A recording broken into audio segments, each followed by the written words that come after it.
God wants me to box. Look at this advert. I says, I'm going to do this. It said 8 weeks of training, fight somebody at the end of it. I saw this on a website that you are listed on, right? And it's not that kind of website, but I've got to ask, mate, this white collar OnlyFans. Yeah, we can promote that at the end. This white collar boxing, mate. What is going on? Talk to me about this. What is this, a mysterious past life that we don't know about? It was the single, probably greatest thing I've ever done in my life. By the way, honestly, right. I've always been into boxing, and I didn't even know I was into it. I used to watch it on a Saturday night. Remember the Big Fight Live on ITV? Yep. We used to have that before boxing all went pay-per-view and you couldn't see it. They used to, and I used to watch it because it was the closest thing to wrestling. I was into WWE, but I couldn't watch WWE because I never had Sky. So I'd watch the Big Fight Live and I'd watch boxing. And I'd always been into it, and I always talked about it. And I got to the age of 32, and I said to Nicola, I think God wants me to box. I think God. I'll never forget this. Right, I was looking at my hands one day. I was looking at my hands. I was at a wedding. I was on a bus coming home from a wedding reception. That's just how specific. On a heavy come down. Oh, aye, big time. I was looking at my hands, and I looked at them, and I just thought, I think I need to do this. So you said that out loud to your wife? Aye. And I think God wants me to box. Aye. Mate, if you didn't know that woman will stand by you through thick and thin, that was the moment it was confirmed. Because can you imagine being her? Aye. You imagine she turned around to you and went, Ross, thank God. We were already married. But this story gets even better, because have you ever heard of the famous Paisley tapes? You know, the hang-up CD? Have you ever heard of that? There's a famous, it was a kind of cult underground CD called the Paisley tapes, and it was these bunch of guys from Paisley that did hang up. They would phone up before the days of the internet and all that. Right. They phoned guys up and they would pranky them, so fire stations and scrapyards and all that kind of stuff. And they phoned a boxing club one time, and they spoke to this guy who described himself as Rab the Crab, right? And they phoned him up and they're like, "All right, Barry. Right, Rab, what's your name?" He's like, he says, my name's Robert Corbett. This was his alias that he used when he phoned people up, right? You should check it out. It's really funny.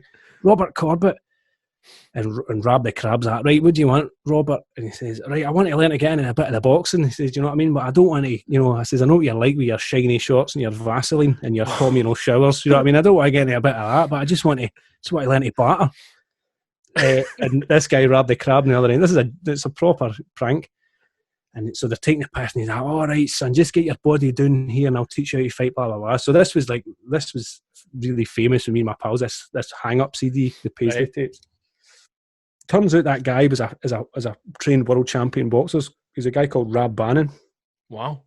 Who trained Ricky Burns, and he trained another world champion that came out of a gym in Coatbridge. And by pure coincidence, my wife's best friend's dad trained with him years ago. And he had caught wind of the fact that I had wanted to start boxing, and he said to me, "Why don't you come down to this gym and I'll train you and we'll do a wee bit." He says, "Aye." He says, "The timing's right." He says, "I've just been made redundant and I'm looking for something to do and I'm looking for somebody to train. Why don't you come down?" So the stars were aligning. So we went. So I went, "Aye." And I trained for about 6 months at this boxing club called the Barn in Coatbridge, which is the most unbelievably, it's like Mickey Goldmill's gym in Rocky. It really is. It's the real deal, man. Sawdust on the floors. And this guy, Rab Bannon, come out and he says, "All right, kid, amigo." He used to call him amigo. "All right, amigo, how are you? You want to get into boxing?" He says, "What age?" He says, "I'm 32. He says, "You can fight till you're 40, so you're all right." He's like, "On you go, son."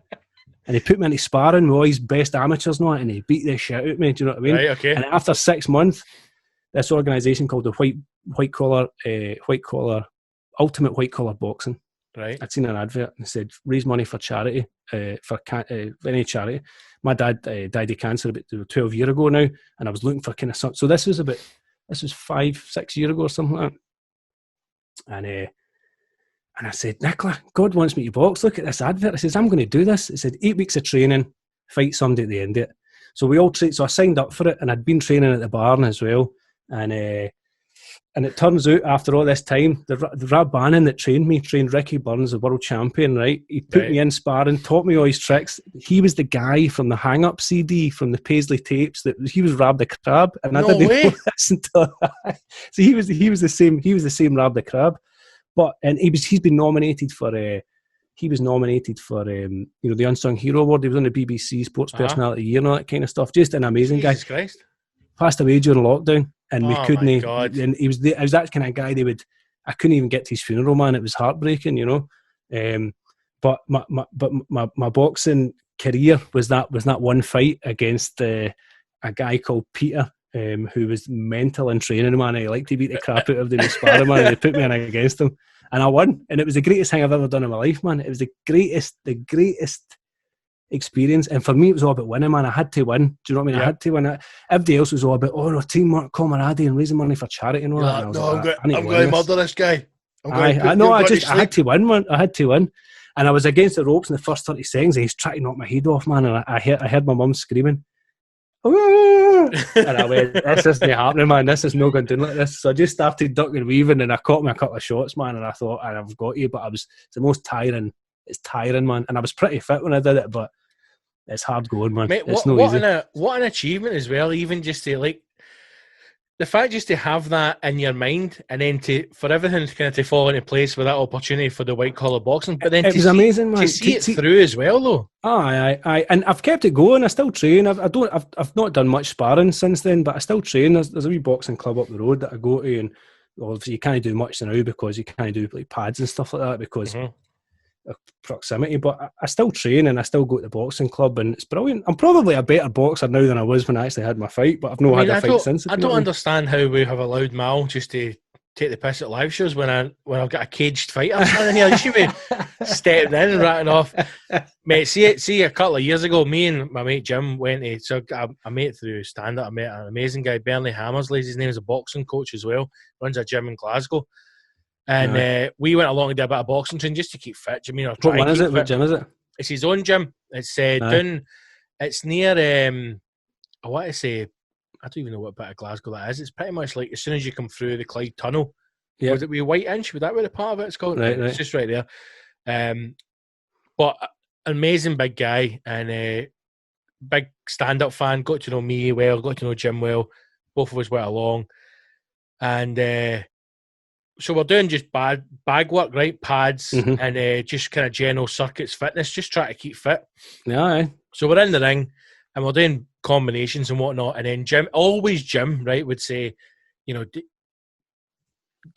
why don't we have a spar? And I'm like, now, Bernie's maybe like in his fifth. I'm like, that's not way I'm fighting this guy. And Bernie was like, just going, right, how hard do you want me to go? I went, I don't want you to go at all, man. Like, he went, right, I'll go at 50%. And mate, I am telling you, see, even this man at 50%, mate, I was terrified, man.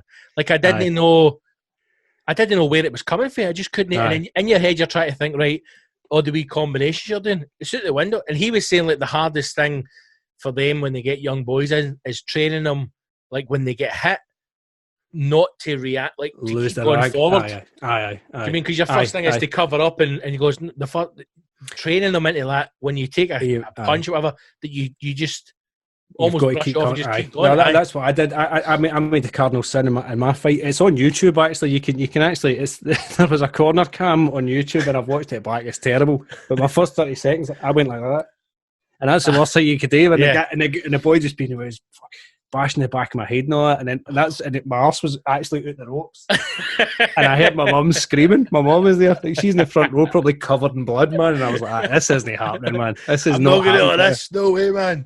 Aye. So it was Nicola's best pal dad, John, a guy called John McLaughlin, who'd introduced me to the guys at the barn, and they helped train me. And I trained at the Grip House for a bit of it as well. So ultra white collar boxing, trained at the place called the Grip House as well, which is an MMA gym. So we had to go to a couple of sessions there a week as well. The fitness was through the roof, man. I can imagine, 8 weeks. And for that 8 weeks, I didn't drink or anything all the way through it. Do you know what I mean? And that must have been hard. That must have been hard. 8 weeks after the booze, mate. That was the hardest bit. That's a bigger achievement than winning a boxing match.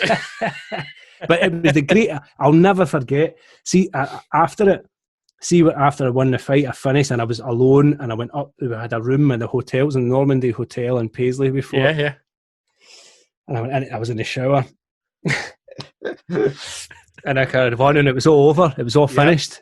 And I was just yeah. And I was in the shower like yeah, like just totally alone, just letting out this just relief, joyous. It was because I'd put everything into it. Do you know what I mean? Like I'd put everything into it, and if I'd lost, I would probably be a different person right now. I'm not joking.